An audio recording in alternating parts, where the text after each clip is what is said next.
everybody. I want to make this video discussing 10 positive things that you can do for yourself in the new year.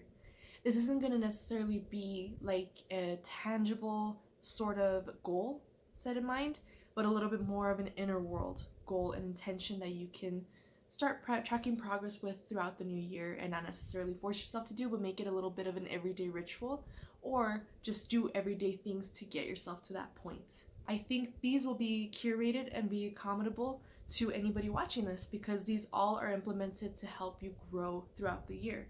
So number one, practice mindfulness. When we spend too much time lost in our thinking minds, rushing from one thing to the next, life, which is happening right now, can go by unnoticed. Days, weeks, months, years can go by in a blur, and they can all just become lost in the lack of presence that we put into our lives or the lack of being in the moment. That builds up over time. It can leave us feeling dissatisfied, disconnected, and even dissociated from our own lives and feeling like we don't know where the time went, where those moments went. Were you really there? Do you remember every single moment within it? Do you remember those key moments that other people are bringing up with you that were also there? Time to be attentive, to be practicing mindfulness in the moment as it arises is the key to experience more peace, more connection, and more wholesomeness in your life, regardless of what is going on, regardless of the busyness, regardless of your schedule, regardless of your to-do list, and regardless of what you think your life should be like. So that's why mindfulness is always key, because mindfulness is the only path that will allow you to experience life as it's happening. Number two, embrace change. So life is not all about what happens to us. It's all in how we choose to react to it. And some of our biggest disappointments or kind of like detours can turn out to be some of the biggest blessings or the newest beginnings in our life if we learn how to adapt and embrace change. It's not always easy, but it is accomplishable. Now, it is also key to be able to look forward to things in life, of course. Just also remember that change, unexpected, good, even can come out of it. Think about all the moments that there has been a change and it's turned out to be for something better. So just remember that change, no matter where it is, can bring you forward to a path such as that. So learning how to adapt, looking for the silver linings, and looking for the good in every moment can be key. Not in a sense where it's toxic positivity. That's another thing. That's complete dismissal and omission of a range of spectrums in your emotions. But in the sense where, yeah, you're feeling the way you are, the situation is there, but just accepting it for what it is, seeing it in a more neutral perspective, an observing perspective, and then learning from those tough moments, taking those as learning experiences, taking those as redirections and reframing it and just going with the grace of it and going with the flow of it. That can be key to surviving and embracing each moment for what it is and choosing what you will make out of that situation and that moment. Number three is having faith in yourself. And that can go hand in hand with embracing change as well, because while you're facing change, you will also need to fuel that faith you have in yourself to face that change that's upcoming. So it's the ability to have faith in yourself with whatever's coming down the road. You know what I mean? Believe that you have the strength and the resourcefulness to tackle down whatever challenges come your way, or whatever new skills you're going to acquire, or new things that you're going to have to show up for. Does that make sense? Constantly remembering that you do have that capacity to make the best out of everything, because it is your life. And it doesn't have to be like you have to do this. It's about the emotional and mental approach to it. It's not always tangible, remember. The future is unknown, but you can know for sure that whatever's coming, I know you got this. 4, learn how to slow down. It can be addictive to run yourself ragged. It can be addicting to get stuck in that rush, but in that rush, in a constant stream of it, you can also get burned out, and you don't want that. You want to have a quality life, even if it means slowing things down, no matter what the productivity you're putting yourself is, no matter what society is telling you to do. Sometimes it is good to slow down. Foot on the gas pedal with no brakes, you're gonna run yourself ragged. You are gonna burn out. You're gonna get really tired and depleted, and it's gonna have an overflow into other areas of your life. To rest, you're not lazy if you're taking a break. Being restful, being recharging, rejuvenating is just as productive as any other task that you have on your to-do list. The signs in your body, notice how you're feeling, notice what your mood is, notice your physical symptoms as well.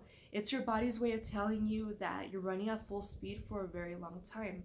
So listen to your body, listen to your needs, and remember, it's a marathon, not a race. This one kind of trails away with the previous one. So number 5 is to commit to your personal needs.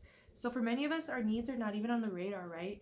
Sometimes we don't even consider those basic needs at all. So simply taking a moment to truly ask yourself what you need at that moment can be a step towards self-care, to rejuvenating yourself, to filling your cup back up after that whole hustle and bustle of what your needs were in the world, and redirecting it to your personal needs. Ask yourself, what are your needs? What are your personal prerequisites for happiness? Not what you see in commercials, not what your friends are telling you, not what your family is telling you, not what society is telling you. What is your soul telling you that you need at that moment? Do you need more creativity? Do you need more passion, fun? Do you need more rest? Do you need more time in nature? Do you need less stress? Once you discover all of those questions and let yourself answer from your actual innate being and not the outside noise, then you check in with yourself more often. And you need to do this as often as possible. Even if it feels weird at first, take those baby steps to check in with yourself and your needs at that moment. Ask if your needs are being met right now. If not, how can you make that happen? What is one need that you can meet? What is one kind thing you can do for yourself that day, that evening, that morning, that hour, second, whatever it is? Constantly start asking yourself what your needs are until it becomes more natural. Number 6, focus on your to-be list and not just your to-do list. So we all have to-do lists that we have with our responsibilities, with what the day is demanding of us, what it is that we need to do or accomplish, right? But what about your to-be list? So try to take that as seriously as you do your to-do list. Even if it feels a little weird at first, write down things that you want to be that day. Do you want to be more mindful? Do you want to be more aware, peaceful? Do you want to be a person who seeks reasons to smile and laugh? Loving, appreciative, forgiving, thoughtful, supportive, still, quiet, faithful, honest, a person who simply wants to be? That can even be part of it. So you can write a to-do list, of course. I don't want you to completely dismiss all the things that you do to fuel your life quality, but do a little to-be list. Write down something that you want to be, even if it's just allowing yourself to just be whatever it is you need to be for that time, or whatever it is that you don't need to do at that time. So like, let's say if you have demanding roles in your life, maybe give yourself an hour of a break to not be or do those roles for that split moment and just be you, just a person, blank canvas, whatever it is that you need to be. And the quality of your life is honestly determined by who you are, not what you accomplish, not what you do necessarily. It's all about the depth of you. It doesn't always become dependent on the external things. So take care of your inner world. Allow yourself to be rather than always do. And think of it this way: you're a human being, not a human doing. Number 7, take breaks from the noise of the world. So not just necessarily with like giving yourself the time to do the hobbies and interacting with the things that are external tools, but like literally allowing yourself to detox from all the noise of the world. So allowing yourself to reduce time from news, from social media, from all of that can actually help a lot, because a lot of things can flood us with negativity, with overwhelm, and they can induce this feeling of helplessness, or that you're not doing enough, or that you're not being enough, you know? So those things can actually fuel and trigger a lot of those feelings. So take time to detox from social media and the news, reduce it a little bit, and notice the difference. Just notice how much better you feel. Notice how much more diligent you are with your own needs, your own thoughts, your own wants, rather than being flooded with should, would, could. You should be this, you should be that. Do this, do that, do this, do that. Look at this person. Compare yourself, compare yourself. Allow yourself to just be without that, so you can have your own mindset. You can develop your own beliefs and your own volitions. This will be done by reducing your contact with negative individuals, by setting boundaries if you have to, putting yourself on timeout if you need it, taking a mental health day, saying no to things when your plate is already full instead of always saying yes and just adding more on your back. Number 8, accept where you are. So it's okay to be right where you are right now. Sometimes we think that we need to be making some sort of progress. We need to be at certain milestones in our life. We need to be like these people, that person, this age group, this generation, whatever it may be.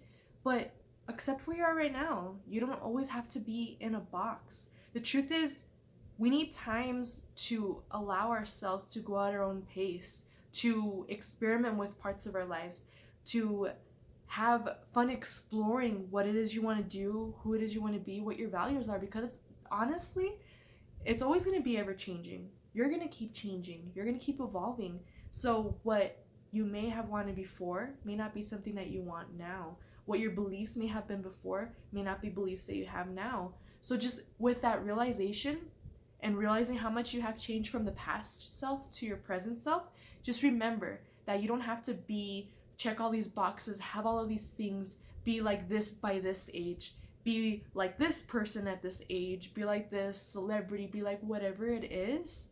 It's your life, it's your pace, it's your uniqueness, it's your trial and error, it's you accommodating, it's you evolving with every phase of your life and every change that you evolve from. Number 9, recognize that it's okay to not be 100% happy all the time.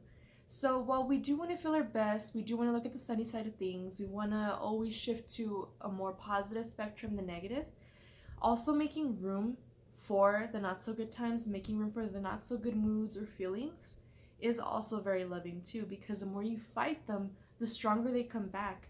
So if you allow room for overwhelm, stress, sadness, some sort of tiredness, whatever it may be, it's okay. Make room for those things and allow them to process, so that way they don't come back to you stronger and hurt you more in the long run, and you don't repress how you feel. You actually allow yourself to be. And when you allow yourself to be, you form a stronger bond with your mind and your soul. And therefore, you help your mental health because you're allowing yourself to flow through the emotions instead of just adding more stress of how you should be feeling, if that makes sense. So it's all right to have no idea how you're going to hold it together sometimes. It's okay. That's completely okay. It's just not normalized enough. You'll see a lot of social media, usually people are going to always be posting their highlight reels. They're not going to be posting when they're feeling bad, when they're feeling tired, when they're feeling a little bit of despair. People put their highlight reels on social media for the most part. So remember that it's okay if your life isn't always reflecting that constant stream. It's completely normal. So normalize it within yourself. Even if it gets uncomfortable, know that you're going to be okay through the next side of it, and you'll see yourself on the other side of it. And number 10, last but not least, keep things in perspective. In this case, you can really, to put it into like a more extreme example, think about the asteroid scenario test. If an asteroid were to hit the Earth and life as we know it was about to end, you'd have a choice, right? Would you really spend your final days worrying and stressing as much about the things that you do and you have no control over? Or would you be happy with your loved ones and whatever time you have left? Would you be graceful and learn to play with life and not always be so serious and so distressed within it all? So that can help a lot. It's an extreme situation, but that can help. And to put it in a little bit more of a relatable scenario, think about a really hard time that you were amidst and something that you have seen the other side of, something that you did get through. Remember how it felt being amidst that? And then you look in hindsight and be like, hey, I got through that time. Remember that anytime you're going through something. Remember that there is always another side to it. So while life isn't always permanent, while things don't always last forever, even in the tough times, remember, things don't always last forever in the tough times as well. So it helps to put things in perspective like that, realizing that that moment in your life is honestly like a speck on the really long timeline that you have. You know what I mean? That one big moment that you were going through that felt like it was your whole life, you got through it. Learning to a certain way you cannot control and acknowledge this with unwavering acceptance. Just be like, yeah, this is out of my control, but focus on the things that you can control and take those steps forward on what you can control, which is all the stuff that radiates from yourself, your perspectives, your feelings, your perceptions. Those are all things you can control. So just keep that in mind when it comes to keeping things in perspective. So those are a list of 10 things that you can do for yourself in the new year that are not things that you have to do and accomplish right away, but just little seeds that you plant and work towards every day throughout the year, and just track your progress. And those are things that will support your mental health, support your livelihood, and take away stress from yourself. So I hope that they're very helpful, and I hope you have a great mental health day. Thank you for watching.